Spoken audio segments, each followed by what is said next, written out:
Good morning, friends, neighbors, wonderful community members.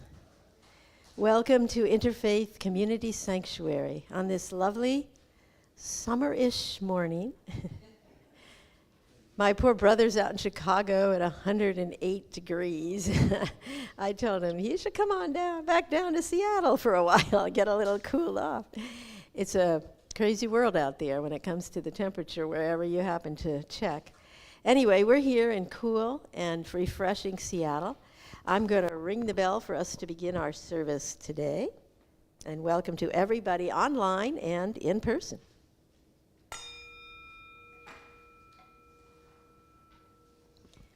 And my name is Sally Jo Gilbert de Vargas. I'm co-minister here with Imam Jamal Rahman, who is welcoming our guests at the door. And we are very happy to be welcoming our friend, congregant member, Pamela Jensen, who will be speaking a little bit very soon to us today. And we will begin, though, with some opening music and our morning rituals that we perform, our beautiful ways we have of opening our space to and welcoming our space to all who come and all who listen. Thank you.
Thank you, Steve. Beautiful, beautiful flute music by Steve Kramer. He'll be sharing some more as the service progresses.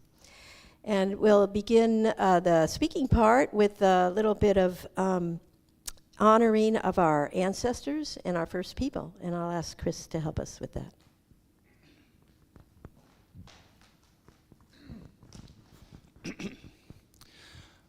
Good morning. Hello to all of those online who aren't watching this Sunday morning. Thank you, Pamela. Thank you, Sawa Joe and Steve. My name's Chris Rapsevich, and I'm proud and honored to be with you today on this day of Pride.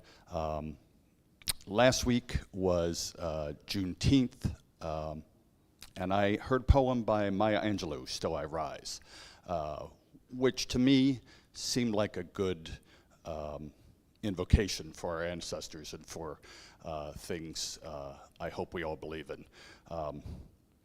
It fills my cell phone page. It's not very long, but I hope when I'm reading this, you may think of your own ancestors. Maya Angelou and I aren't related by blood, but I do think of her as an ancestor in the way of which she thought and talked and how she brought her life to bear. And you may have other folks in your life you may consider as ancestors that way. I hope I do this justice. Still I Rise by Maya Angelou. You may write me down in history with your bitter, twisted lies. You may trod me in the very dirt, but still, like dust, I'll rise. Does my sassiness upset you? Why are you beset with gloom?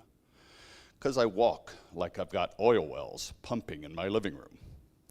Just like moons and like suns, with the certainty of tides, just like hopes springing high, still I'll rise. Do you want to see me broken? Bowed head and lowered eyes, shoulders falling down like teardrops, weakened by my soulful cries. Does my haughtiness offend you? Don't you take it awful hard, 'cause I laugh like I've got gold mines digging in my own backyard. You may shoot me with your words, you may cut me with your eyes, you may kill me with your hatefulness, but still, like air, I'll rise. Does my sexiness upset you? Does it come as a surprise that I dance like I've got diamonds at the meeting of my thighs? Out of the history's shame I rise, up from the past that's rooted in pain, I rise. I'm a black ocean, leaping and wide, welling and swelling, I bear in the tide. Leaving behind nights of terror and fear, I rise. Into a daybreak that's wondrously clear, I rise. Bringing the gifts that my ancestors gave. I am the dream and the hope of the slave. I rise. I rise. I rise. Maya Angelou. It's also fall to me to acknowledge that this land is unceded native territory. We hold in our hearts all those who may be of native blood that aren't being recognized by the federal government, and are those that still have sacrificed and shared their traditions freely. For example, the Duwamish, one of our local communities, have not ever been recognized as federal nations. I hope that all who deserve recognition are so honored, and I'd like to end my portion with a small prayer where we may gather all that is our joys and sorrows around our heart. If you put your hand on your heart, I'm going to raise up my hand to offer all those joys and sorrows to our Creator. Creator, I hope, will see this and return my offering with a gift. And as I raise up my hand, I'm going to say the sacred word, Aho. So those who'd like to join, please think about all those joys and sorrows. Place your hand on your heart. Deep breath all together. Oh. Thank you. Blessed be. Thank you so much, Chris, for welcoming our ancestors and honoring our first people in a very moving way. We also offer to the Divine Feminine every Sunday, and we have a little altar here, a special candle that we light to remind us all that divinity is all-inclusive. It's not masculine, it's not feminine. It is a balance of all the energies that we have in this universe and all the energies that we have within ourselves. We seek a balance, that is, and we are always looking for a balance. So in order to help maintain that balance, I'm going to ask our friend George to give us a perspective from the Divine Feminine. Thank you.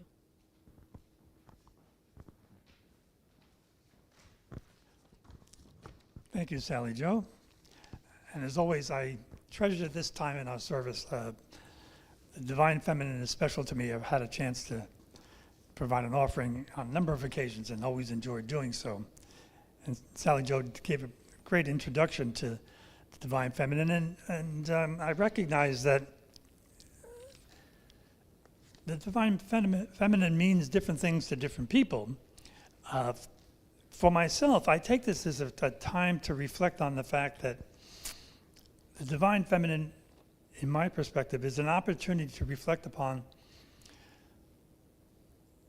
our ability to give birth to the divine within. But again, we can each light whatever is in our hearts that draws us closer to the Divine Feminine. And so today I'm providing an offering to the Divine Feminine by reading a little excerpt from a book that I'm reading. And I've actually quoted from this book once before. And it's a delight to read something that refers to the Divine Feminine, and even more so when it ties into our year's discernment. And in particular, the book that we're reading, the Thich Nhat Hanh book, Zen and the Art of Saving the Planet. I've been reading from this book called The Divine Feminine, Exploring the Feminine Face of God Around the World. It's by Andrew Harvey and Anne Baring. And so this is what they have to say. The Divine Mother is asking us to trust and to protect life, to work with her in all we do, opening our understanding to the knowledge that we are not separate from herself, but an expression of her being. The unknown dimension of soul is our conduit to the divine. Cut off from soul, the mind becomes impoverished, rigid, dogmatic, and inflated. In compensation for this loss of relationship with the soul, it becomes driven by the need for ever more power and control. The journey in search of the unknown dimension of the soul, back the way we have come, toward nature and the ground of our own nature. It is difficult and even dangerous because it asks that we relinquish the certainty of deeply held beliefs, both religious and scientific. It means opening ourselves to discovery. Thank you. Thank you, George. Who is the author of that book again? It's two people, Andrew Harvey and Anne Baring. Andrew Harvey and Anne Baring. Very good. Okay, lovely. Perspectives are always what we're seeking here at Interfaith Community Sanctuary. Different perspectives, different voices, different opportunities to open new doors for us. And I think we're going to hear a little bit about that from Pamela this morning. But before we get to that, I'm going to ask Steve to give us a little more music and touch into the artist within each of us. And I'm so grateful that we have so many wonderful musicians who can help us touch into that artist within as we worship. So we'll hear a little music, and then I'll introduce the discernment for the year and Pamela Jensen, our speaker for today.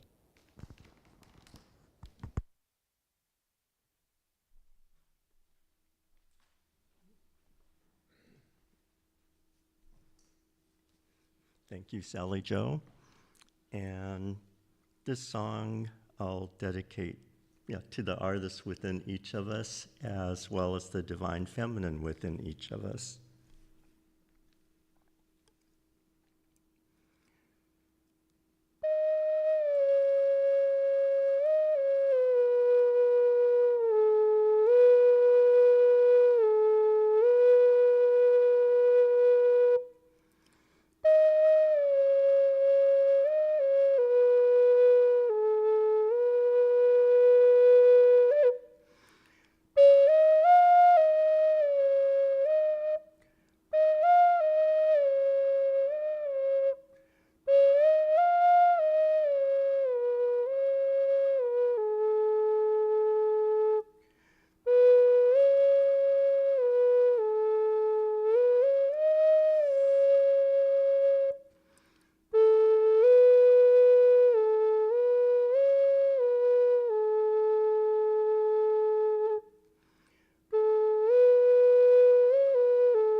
Beautiful, beautiful.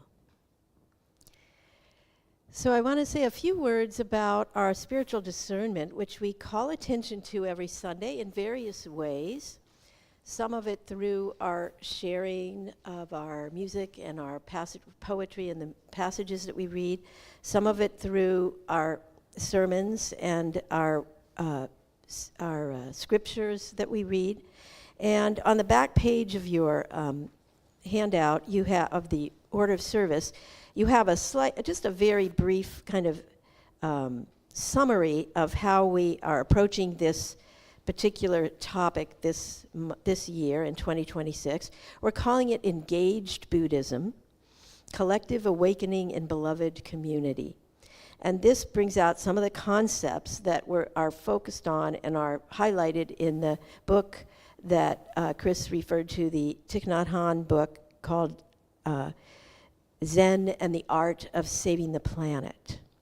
And this book, some of us have read it in depth, some of us are reading little bits and pieces of it, and some of us are not reading it, and that's perfectly okay.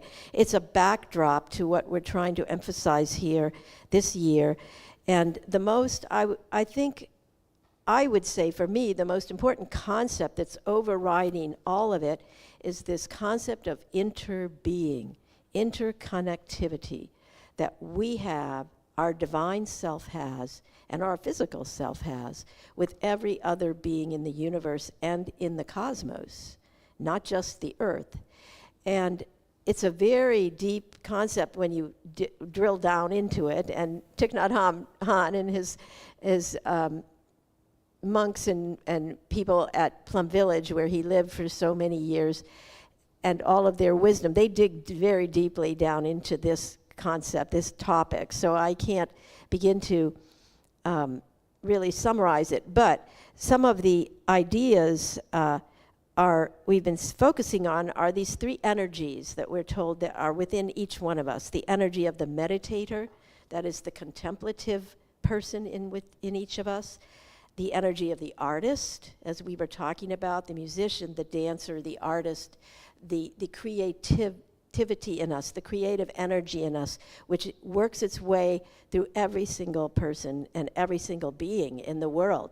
If you want to see some creative beings, look at the birds and how they build their nests, and I mean the trees and how their leaves are so beautifully scattered throughout their bodies. I mean, there's creativity everywhere in the cosmos.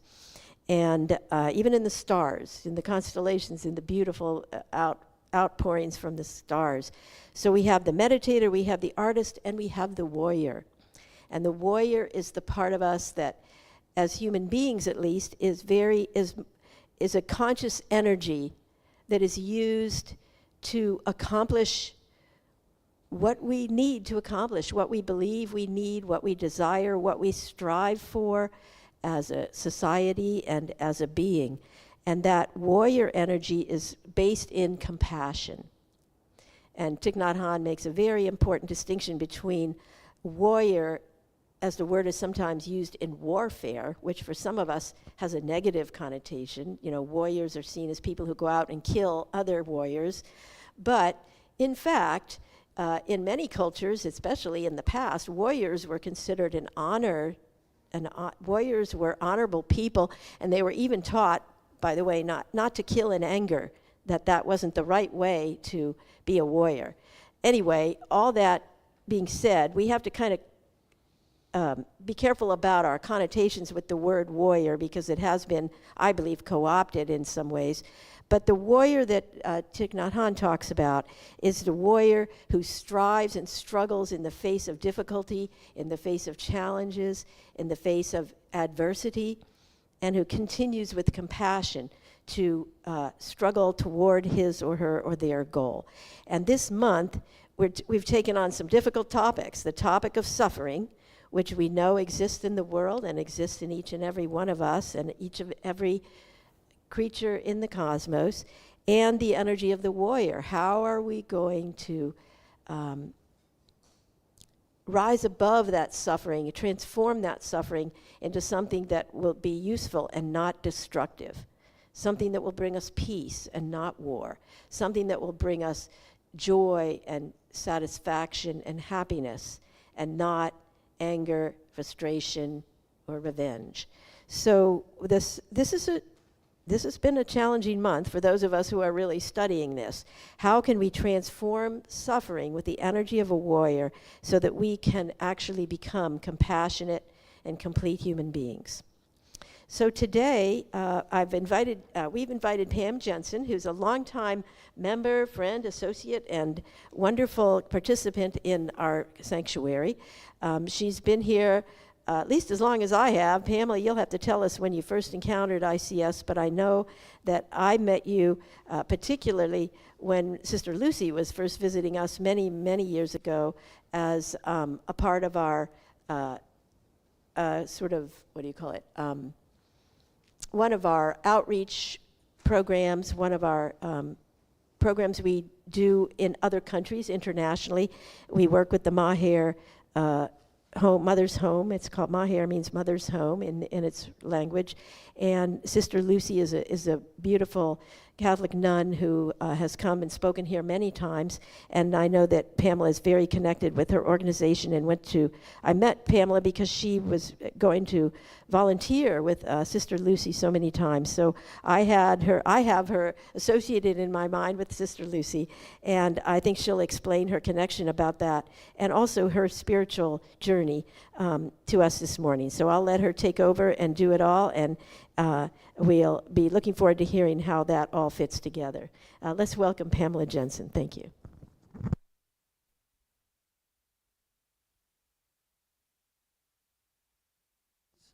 Of course it is. Am I close enough? Yeah. So I'm Pam Jensen, and when I was thinking about what I wanted to talk to you about, what I was really thinking about was what I wanted to think about for me. And it comes in two really broad parts. One is sort of my history of how I got from being a little child in a not just a Lutheran church, but a Missouri Synod Lutheran church, which is a very conservative Lutheran church. And I was part of that until I was just turning 7, and then we went to more liberal Lutheran churches, if there is such a thing. And moving through that into the interfaith and interspiritual parts of my spirituality, which just completely challenged me. And then running into Sister Lucy and having the opportunity to see miracles in action. So that's kind of what I want to do.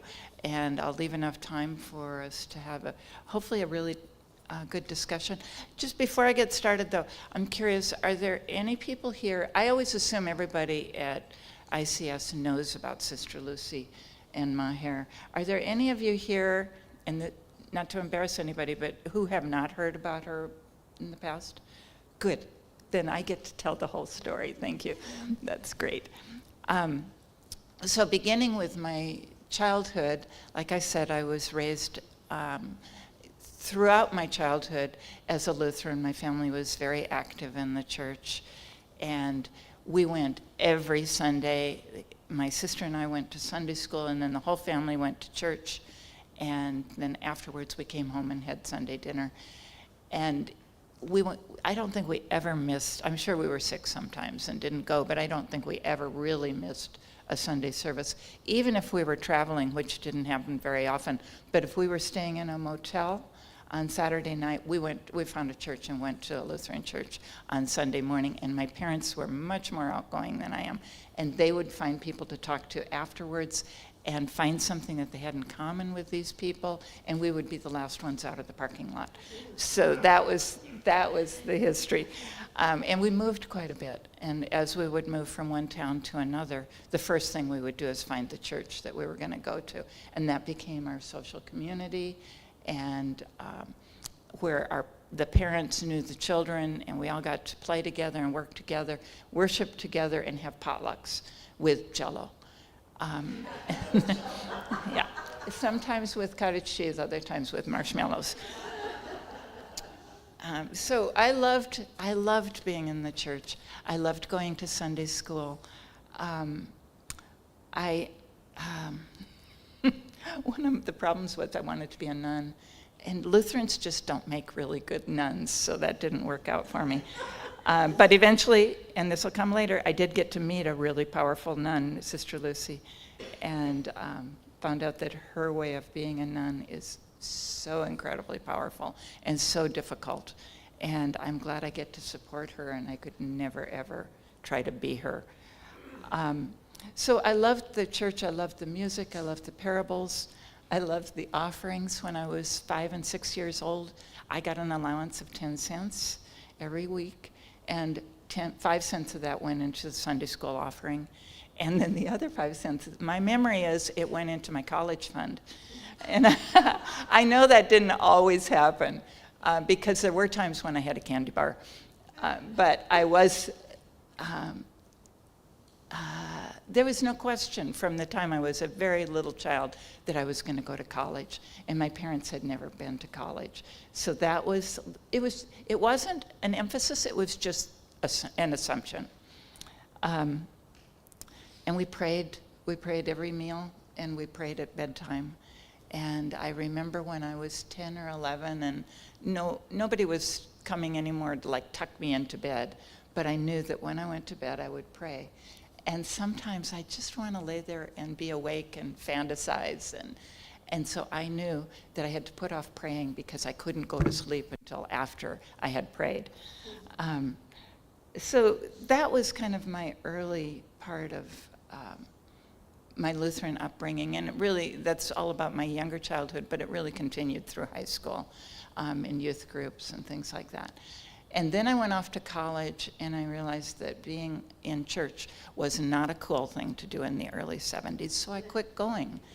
And I knew I wanted to again, but it wasn't cool, and I was trying to be a bad girl, and I was trying to be cool, and eventually, once I got out of college, I started really wanting to be back in part of a church, and I looked for like 20 years, yearning to be in a church, and it was always a church. It was always a church, it was a Christian thing. And I wanted to do that, but I never stepped in the door of a church. And so I didn't find it until back in the very late 80s, maybe 1990. I met somebody who introduced me to a workshop at Center for Spiritual Living that they were hosting. And it was one of those self-realization things that was so popular in the 80s. And it was incredibly powerful for me. And it was only indirectly connected with the Center for Spiritual Living, but it was there, and I was so taken by it that I decided I wanted to go to church there. And so that very weekend, which was right in the Easter season, I went to church there, and it was kind of weird. In Lutherans have a certain way of doing church. They have a platform, and they have an altar, and they read from the Bible in different chapters and different verses, and kind of goes through the year. The Center for Spiritual Living did not have an altar. They had a stage, and it was, like I said, it was Easter, and the stage was just packed with stuffed rabbits. And I thought, this is not for me. I mean, this is really fun, but this is not a church for me. But I kept coming back. And in doing that, I started taking classes, and I was learning. And if you know anything at all about the Center for Spiritual Living, which used to be called religious science, you know that the beliefs and the practices of the Center for Spiritual Living are drawn from all different kinds of religious and spiritual practices. Christian, Buddhist, Jewish, Muslim, every which kind, and drawing from saints of all of those different people, and drawing just the best parts. As Jamal says, we were cherry picking. And it was powerful for me. I think it was powerful for all of us to just get the best of all of those religious practices, and to think these are people I'd never thought about in terms of their spirituality. I had no idea what the indigenous people would do for spirituality. I had no idea that the Jewish people were something other than just people who hadn't yet learned Jesus. I learned a lot about that, and it was really powerful, and it challenged me in so many ways. And most of them were really good, and sometimes they were really hard.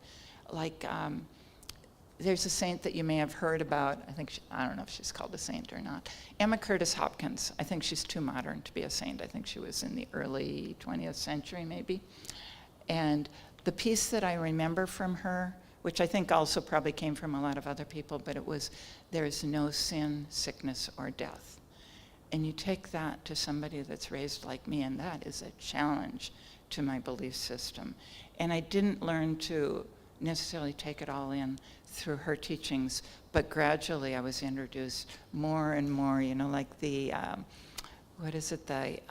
cloth, the white cloth that gets dipped in the yellow or the orange dye. And it comes out a little bit orange, a little bit yellow, and then you dip it again, and you dry it, and you dip it again, and eventually all of this just made so much sense to me, and it changed my life. And some of it, like I said, was really, really challenging, like the idea that there is no hell. That was something that, and I'm going to tell you these things that I believe, but that doesn't mean that I know that they're true. It just means that I believe it, and I believe it right now. And tomorrow I might believe something a little bit different. But the idea of believing that there was no hell was an incredibly dangerous jump, an incredibly dangerous leap of faith. Because if I believed there was no hell, then I could become more accepting of myself and more asking for forgiveness and more loving for myself and for other people. But if I was wrong and I had acted in ways that believed there was no hell, and then it turns out that there is a hell, I was damned forever. And that was every now and then it still comes up as kind of a scary thing. But what I do believe in, and again, I don't know this to be true, but I just believe it, that there is something that comes after death. I think probably all of us would agree with that, but I don't know exactly what it is. I believe in, there's something in the Catholic Church, and you can tell me if I'm saying this wrong, that if a baby dies before it's baptized, that they go to limbo. And what happens to a baby that goes to limbo? Do they have a way of getting out of it? You know, they must, because there's a kindness to it. But I don't know. It's just like, you better baptize that baby, and you better do it right now.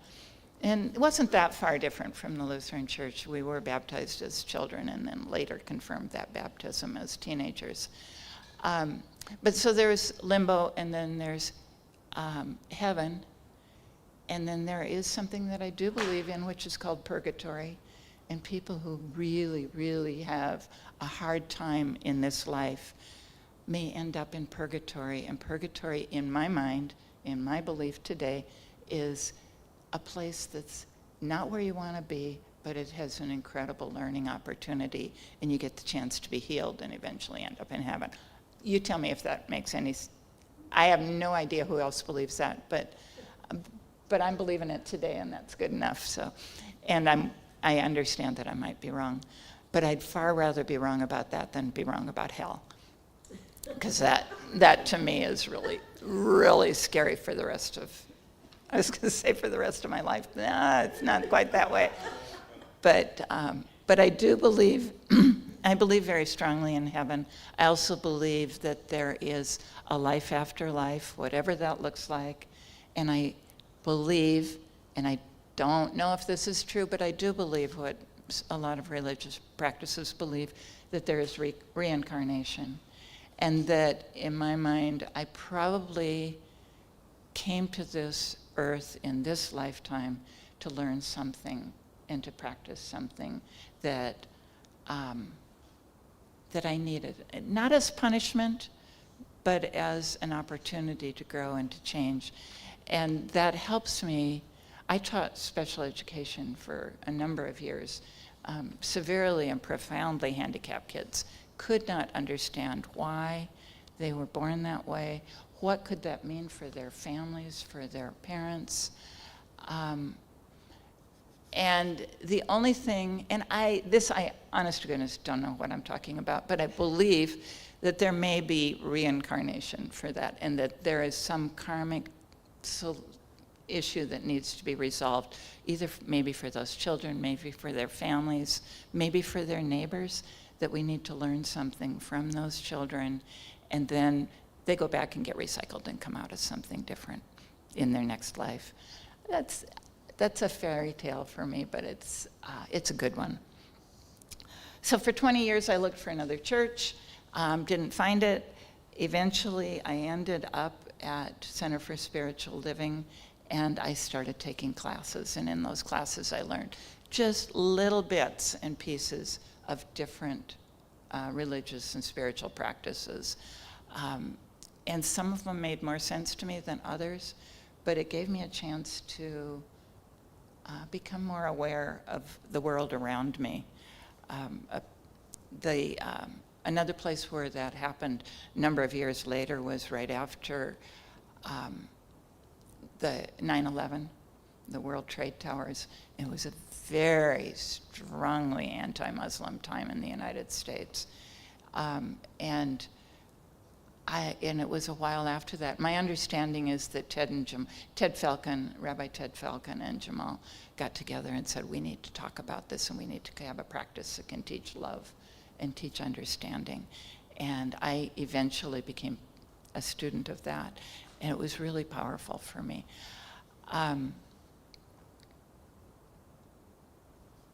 Let me take a beat.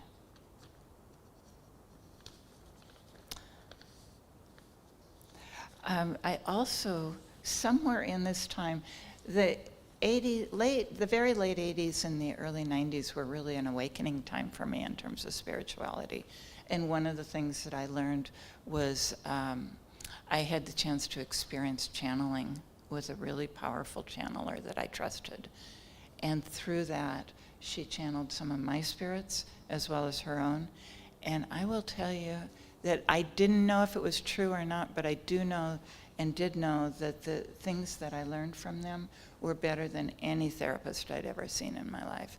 They talked about, and I could ask them any question that they weren't prepared for, and they gave me intelligent answers that rang true to me.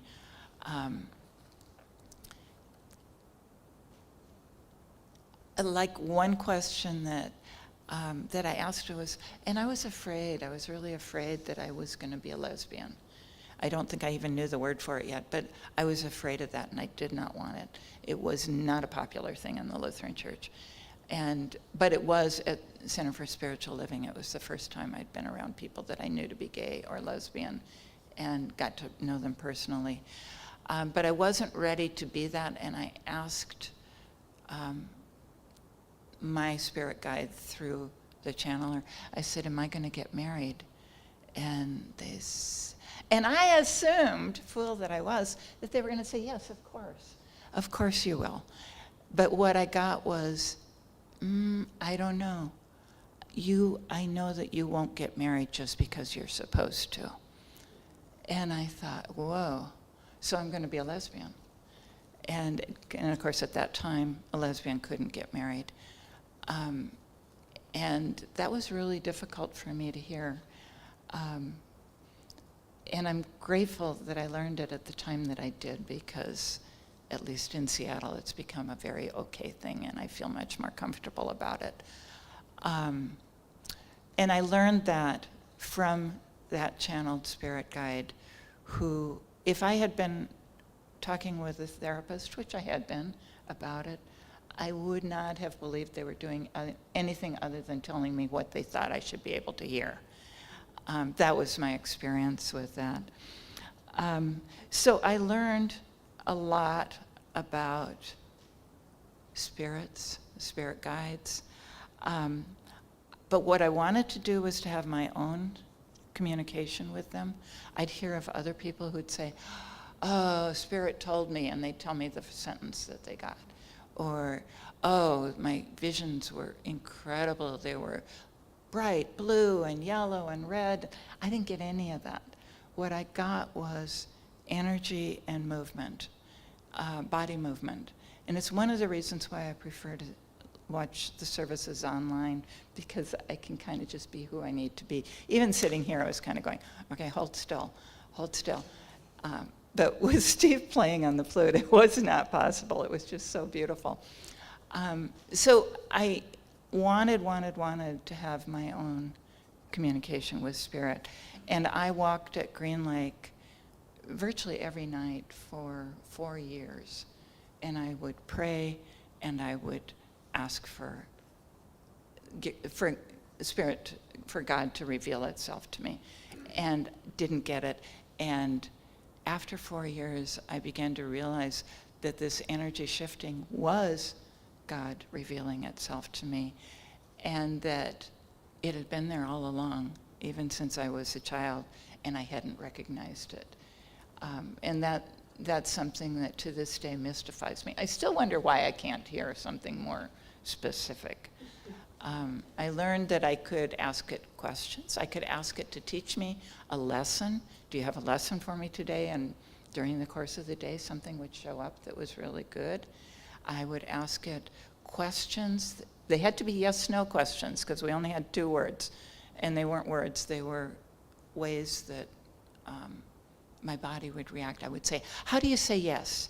And it would tell me. How do you say no? And it would tell me. And then I could start asking questions. And I had to be aware of the fact that I could make that yes and no be what I wanted it to be. And I needed to really pay attention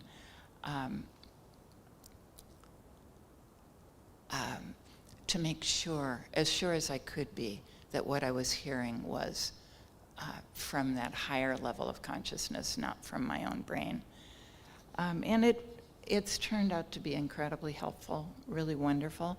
And yet I was really afraid of it, because here's my body. Like, if I knew you better, I would show you what happens. But my whole head would turn, my body would turn, and it felt like I had watched The Exorcist, and sometimes it really felt like that's what my experience might be being. And I came to talk to Jamal about that not too long after I'd started coming here. And so I had a counseling session with him, and I said, this is what's happening, and I don't know what to make of it. I don't know if I should turn it off, which I could do, or if I should listen more. You know, is it good? Is it not good? And he asked me a bunch of questions, and he talked about angels and jinns. And I don't think I'd ever heard of a jinn before. But a jinn, as I understand it, is a spirit that's more like a dead person. They're not necessarily harmful, but they aren't necessarily incredibly wise either. They're like people. Do I have that right? Okay. And he says, I think from what you're saying that you've probably got an angel. And at that point, I relaxed into it. It was a really wonderful experience. And he also told me that, I think I just said this, but the jinns aren't necessarily bad, but they weren't necessarily trustworthy. So then I will move, and I need to move a little bit faster here, towards, I'm very curious about death, have been for a few years. I had a couple of run-ins with things that made me think about it more. And I'm very curious to know what's going to happen after. I'm not interested in what happens when you're sick and dying. That's not very interesting to me. But what happens when you die? Will I remember anything that happened here? Will I recognize anybody? You know, some people say, I know I will be with my family when I get up there. I don't know that. It's a possibility, but I don't, it's not in my, what do I know? It isn't there. But I would love to know that. I would love to know if I choose, will I be coming back for another life? And if so, do I choose what that's going to be? Do I have a lesson that I choose to learn? And then I will tell you very quickly that I was really interested in doing long-term volunteer work overseas. I wanted to do 2-year, sort of like Peace Corps, but I didn't think that was really it. I thought I wanted to do Habitat for Humanity. And so I quit my job in order to get ready to do that. And so that was my first experience when I was in my late 40s of retirement. And then my sister died pretty unexpectedly over a matter of just a few weeks. And I realized that my parents were going to need me because I was the only child left. And so I didn't feel like I could go overseas for 2 years. But I could do some things volunteer-wise in the United States, and so I began that. And pretty quickly realized that I needed to be back here. My parents were in Portland, and I needed to be on the West Coast, preferably in either Seattle or Portland, and that's when I came back here. That's about when, okay, I'm jumping a few decades, but that's about when I came to Center for Spiritual Living, no, Interfaith Community Church. And at one of those services, we were introduced to Sister Lucy, and she spoke after the service as well. And I was profoundly affected by her. And for anybody who doesn't know Sister Lucy, she is a Catholic nun. She joined the convent when she was a teenager. She was born and raised in Kerala, which is a state in India. So she's an Indian Catholic nun, and I think that's really important as part of her story. She wanted to work with destitute women. That's the way she would put it. And she wanted to live with them and to cook meals with them. And she decided that the way that she would do that was to go work with Mother Teresa. And so she had to go home to Kerala and ask permission of her parents to be able to go there. And they said, no, that's too dangerous. It will be too hard for you. We don't want you to do that. So she went back to Mumbai, and she hooked up with a nun there who was working with destitute women, lo and behold. And so she was there, and she was pretty happy with it, but she couldn't live there. The nuns all went home at night. Excuse me. And one night, so it was what she wanted, it was what she needed, but it wasn't quite there yet. And one night, somebody came to the door, they knocked on the door, she answered the door, and the woman said, "Can you help me?" And Sister Lucy said, "Well, what do you need?" And she said, "My husband has another woman. He's fallen in love with another woman, and I'm afraid he'll kill me." And she said she did not have permission to invite this woman in to spend the night there. And so she said, "Please, can you come tomorrow? And the sister will be here who can give permission, and then we'll be able to work together." So she sent her out. And it wasn't very long after that, like 2 hours, that she heard screaming out in the streets. And she went out to see what was the matter, and it turned out it was this very woman who her husband had lit her on fire with kerosene, and she was screaming in great pain. And Sister Lucy was able to arrange for an ambulance to come and take her to a hospital. And that was very difficult because you don't get a lot of ambulances in the poor parts of Mumbai, apparently. I've never been there. And it turned out that the woman was already 90% burned and she was not going to survive. It also turned out that she was pregnant, 7 months pregnant. And Sister Lucy asked if there was any chance they could save that baby. And the doctors said, no, the baby is burned and is already dead. And Sister Lucy was devastated because that woman had asked her for help and she'd had to say no. And so she spent, I think, several years trying to make peace with this. Could she even be a nun? Is there something that she could do? Could she be forgiven for having not done this?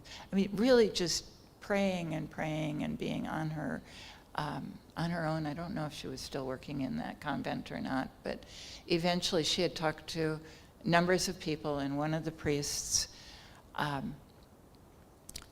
told her, he said, "Sister Lucy, you need to do something now for women like her, and that's how you'll make peace." And so Sister Lucy decided, okay, she wanted to build one house, and she wanted to have, maybe 10 women in that house, and she wanted to live with them and cook with them. And so she began to look for property, she began to look for money for this, and it was all, took a while, but it happened. And then she realized that where women come, children come.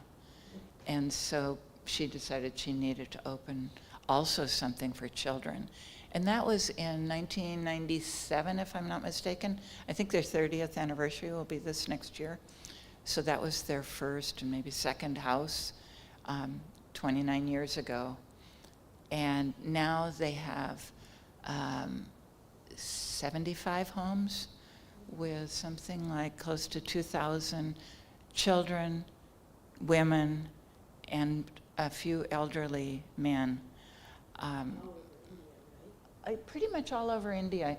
Really centered, their center is in Pune, and there are a number, probably 25, 30, what they call houses. Sometimes they're houses within a single building. They might have 2 or 3 of them. But yeah, and they have some in Goa, near Goa anyway, in Kerala, in, yeah, all over India. Yeah, it's not one location. They're all over. And somebody will say, we have a need here. And maybe they have a house that she can rent for a while for people, and she will start another home.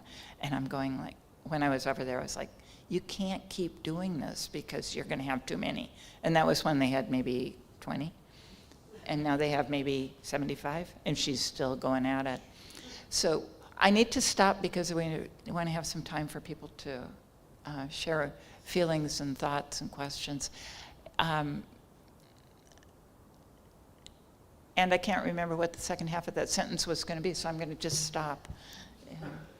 Can you, I'm going to ask you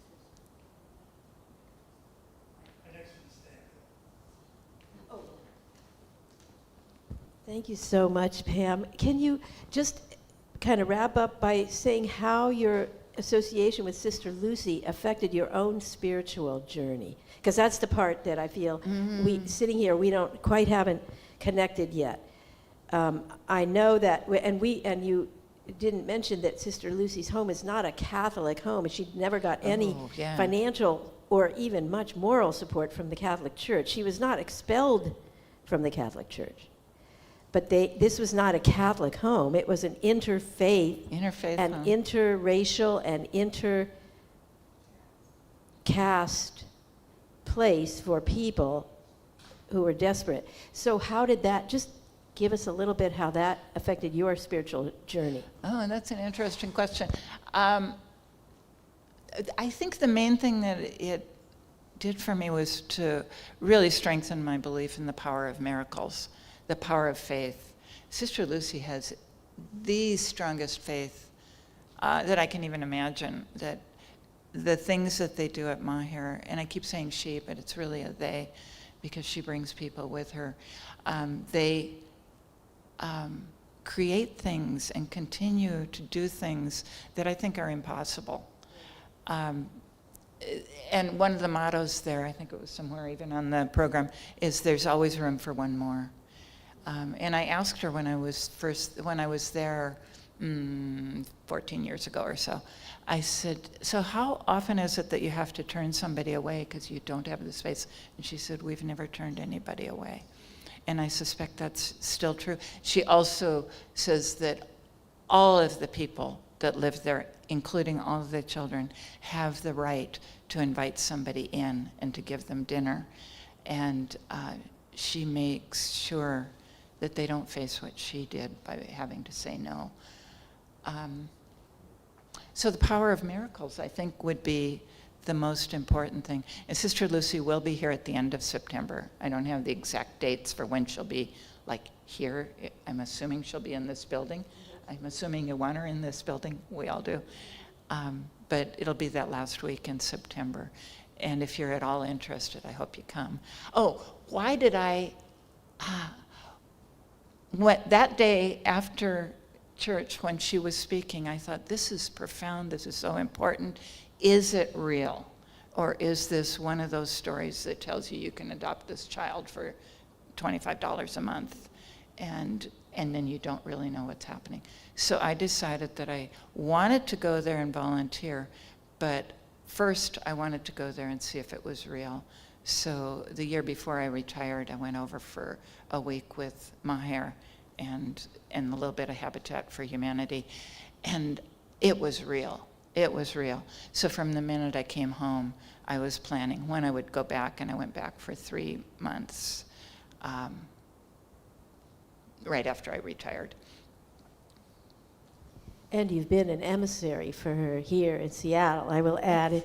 I said, give me your money. She's very shy. And your prayers. Pam is very shy and self-effacing, but she's been a very strong emissary for Sister Lucy and her work there, and as you can tell from her story. So at this point, let's take a moment to pause and think about any burning question or insight or whatever inspiration that has come up within you that you feel you'd like to share with Pam and with the rest of us. Sally Jo, you might want to also mention Maher's connection with the Peace Camp. Oh, absolutely. Of course, many of our youth counselors over the years, since Gretchen started Peace Camp 13, 14 years ago, have come from Maher. In fact, there's always been at least one or two. Maybe not the first year or two. I was talking to Bryce. Right. Well, when Emerson and Bryce were doing Peace Camp, that was about a couple of years before we got the connection. Sister Lucy and Gretchen got together and started planning how we could get. Sister Lucy had kids who had grown up in Maher. The kids who come are now adults.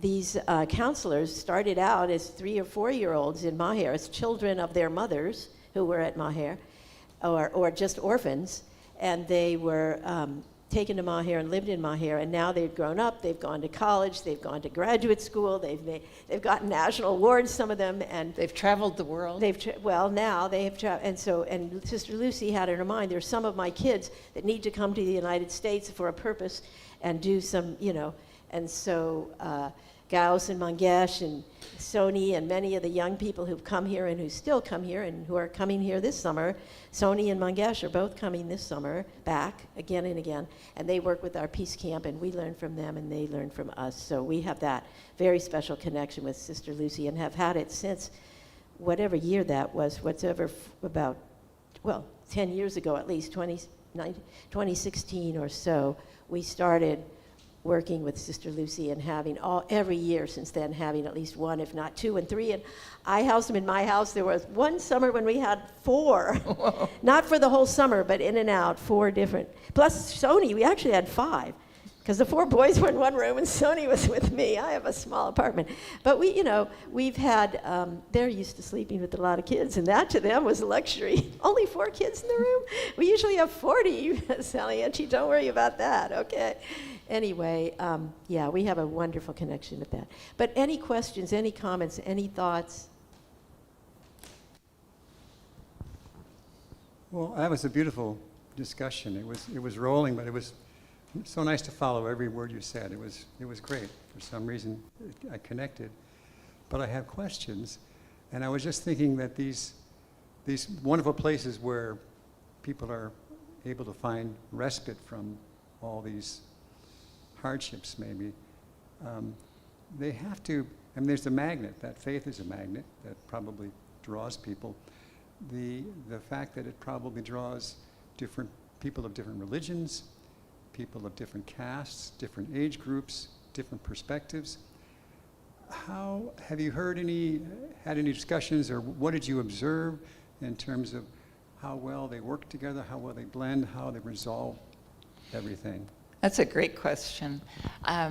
My experience of them is they blend flawlessly. I'm sure there's some issues that I don't know about, but the majority, when we talk about the religion of the kids, we're talking about what was the religion of their family heritage for the most part, because some of these kids probably had no religious faith to come, but most of them had a heritage that was Hindu, some Muslim, and some Christian, but not very many. And so, as Sally Jo said, Their religion is love. Remember, you could tell what religion Sister Lucy promotes. Well, Sister Lucy promotes interfaith love. It's absolutely true. Every house has an altar, and every altar has 3 holy books, if I get this right. I think they have the Christian Bible, the Quran, and the Jewish, not Jewish, Bhagavad Gita, the Hindu. Yeah, so all 3 of those are at each one. I'll tell you a little story of that somebody just reminded me of the other day. Sister Lucy will not allow, most, if not all, of the house parents with these children, and in the homes for adults as well, are women who've gone through Maher as poor women, who then chose to stay and work there. But Sister Lucy has made it really clear to them that they can practice their own religious beliefs, but they can't do it publicly among the children because the children need to be free to practice their own. Well, while we were having dinner one night, a woman came up to Sister Lucy and handed her a crucifix, Catholic cross, and she said this was on the wall above some house mother's bed. And all of these, everything's in one room. There's 25 kids and the 2 house parents, and that's in one big room in each house. And Sister Lucy said, they have been told they cannot do that. I have told them time and time again, you cannot put that up publicly. She took that cross and she broke it over her knee. And I just remember that so clearly because I started laughing. I said, I have never seen a Catholic nun break a crucifix over her knee. But she was not going to have any single religion. And she also had to be very careful about that because it was common for people to think she was trying to convert all these kids. And she was absolutely not trying to do that. So yeah, great question, thank you. And Sister Lucy's life was threatened over that suspicion that she was trying to, the kids tell the story of what happened when Sister Lucy was not at the home. She was out traveling, doing her thing, and this whole band of warriors came, and they asked for her to see her, and the kids who were there and their counselors, they thought they had an appointment with Sister Lucy or whatever, and they invited them in and sang them songs and gave them tea and were so nice to them. And these warriors put their weapons down because they couldn't drink tea with weapons in their hands, right? And they were listening to these songs of the children. And by the time Sister Lucy got there, these men who had gone there literally to kill her, and they admitted it, right? Do you remember this story? I do not. I mean, You don't know this story? I remember it when you're telling it, but I don't remember it myself. Well, she tells it, and this is what I remember. And they were so flabbergasted by how they were welcomed by this whole community. And there were adults there, the mother, the adults who were taking care of the kids, they all welcomed these people because that's what they do for everybody. Nobody is turned away. And the guys put their weapons down and they walked out, no harm done. And their questions were answered. Is Sister Lucy, somehow brainwashing these kids? Well, if she was, she was doing it in a way that was okay with them, right? They were treated very kindly. And so I love that story because That's great. And that's the faith of Sister Lucy. She came home and she's like, hey, what's going on here, right? There are so many Sister Lucy stories. It's amazing. She also told one about the house in Jharkhand that I don't remember how it was discovered, but somebody in the local community had put up a cross in the yard outside of this house, and they taught the children how to sing Christian Bible songs. The kids didn't know what they were singing, but they knew about these songs. And then they published it throughout India with this photo of the way this nun is trying to convert all these children. And it was very, very hard for them to get past that, but they did.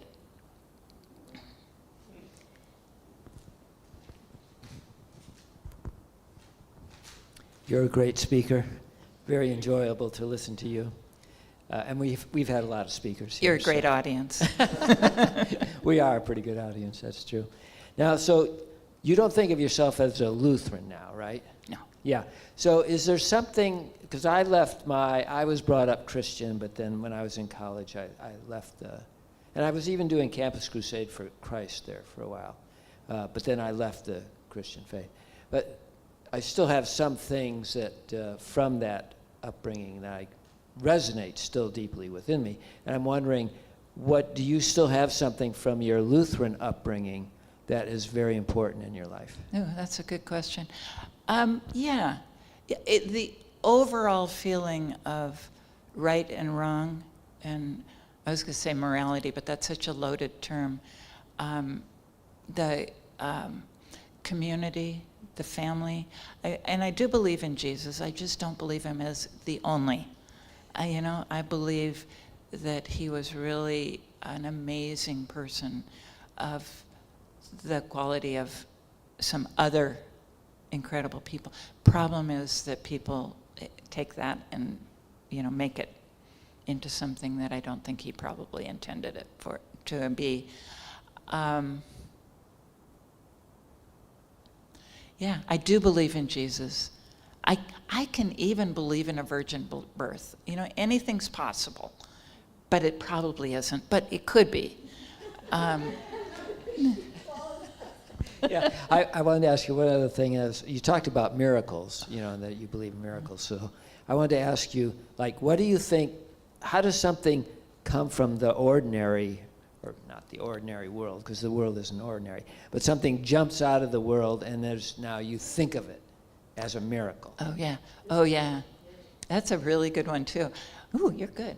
I'm thinking of the day that I was at Green Lake, the night that I was at Green Lake, and had been praying for, I think, really 4 years for spirit to come to me and to present itself in a way that I would know.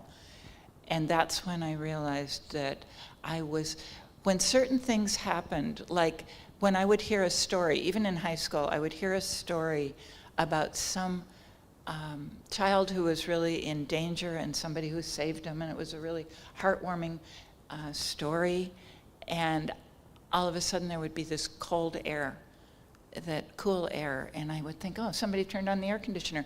And I did not realize until that night at Green Lake that that was Spirit trying to draw my attention to something and making it important.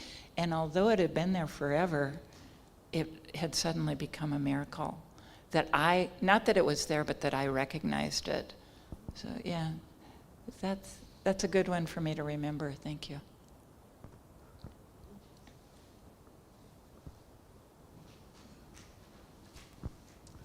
So Sister Pamela, I want to echo what Brother Steve has said. You speak with such ease and confidence, you know. It's clear to me, no, I mean, whatever you feel inside, you've done a lot of inner work. It comes across so genuine, really genuine. Thank you. And also, I said so genuine. I want to say that when Sister Lucy first came here to the ICS, Interfaith Community Sanctuary, it was in the 1990s. And she was just starting. And what I really wanted to convey to you is, because she's so genuine, she's so sincere, and her cause was not because of fame or prize, you know, to prestige. She just really wanted to help these wonderful people who are marginalized, oppressed. And today, she's quite famous in India, actually. I've seen her on national TV. She has met President Clinton. But more than that, what I meant was that project from a small embryonic little one house has grown to become a national project, which has gained international attention, mainly because she was genuine, sincere, and highly devoted. So it was really, really, it's a wonderful testament to what authenticity can do and dedication can do. That's and also true. I want to tell you about you, Pam. You're so, Sarah, you were saying she's so humble. You work so hard for Maher, but you've also put so much effort into helping Suraya Attar Medical Clinic. People might not know. You at one time were emceeing the program of SAMC. And you're a generous, gracious, abiding donor. For this, I really thank you for that. Oh, thank you.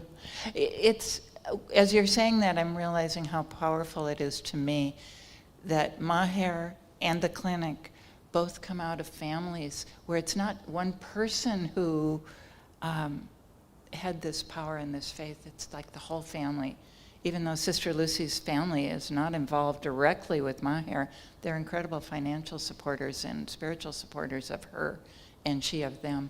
And the Rahman family just saying, oh yeah, I think we'll start a hospital, a clinic, and we'll see what happens, okay? And gathering people, and it builds slowly, you know, and yet all of a sudden it's incredible what you've done with the help of all of the people that you know. The same with the Judy Sanderman family. Same way it happened, Project Ethiopia. Oh, you're Judy. Thank you. Well, we can always come downstairs if Pam has time. We'll have more time to talk openly. I had a question, but I'll save it for afterwards because it's not really about spiritual things. It's just about a little comment you made. But anyway, let's take a moment to have a little music to kind of settle down our energies, and then we'll share our wealth and talk about our upcoming gatherings. And those of you who are online, if you have to sign off soon, don't forget to click that little donate button and send us a little bit of your whatever is possible of your wealth to our community so that we can continue with this wonderful work that we're doing. And can we say hello to Gretchen, because she told me Yes. she'd be online this morning. Hello to Gretchen. We've been talking about you and Peace Camp and Maher. We know you're listening from home today, and we're very glad that you have that opportunity, and your son is here as your emissary, and he's keeping us all in line here. So let's have a little bit of music, and I'll pass the plate as we're listening to the music, if you don't mind, Steve, and we'll just keep on working.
Thank you, Steve.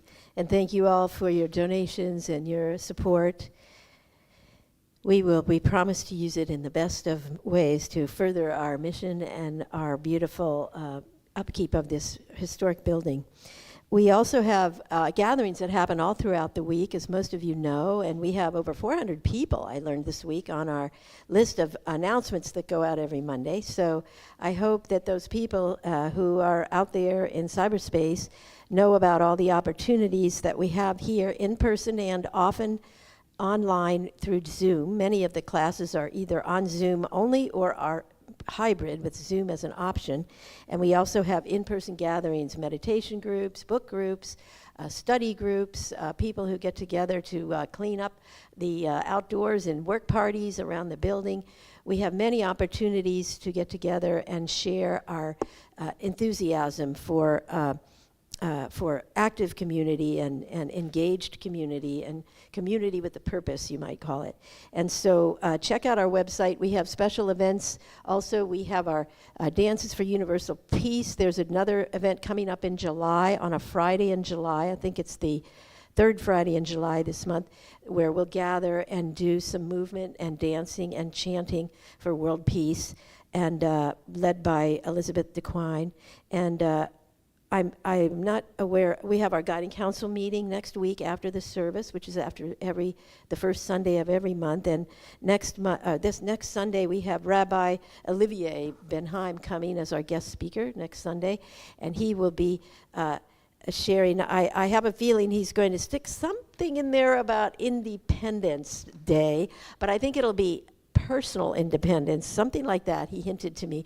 But I do want to acknowledge this week is the 250th anniversary of the founding documents of the United States of America, and that it's being celebrated all over the country. And let's all find some way to honor and raise up the Constitution, the democracy that we live in, as difficult as it can get at times for individual people. We still live in a country that many, many people envy the opportunity to come here and experience the freedom and the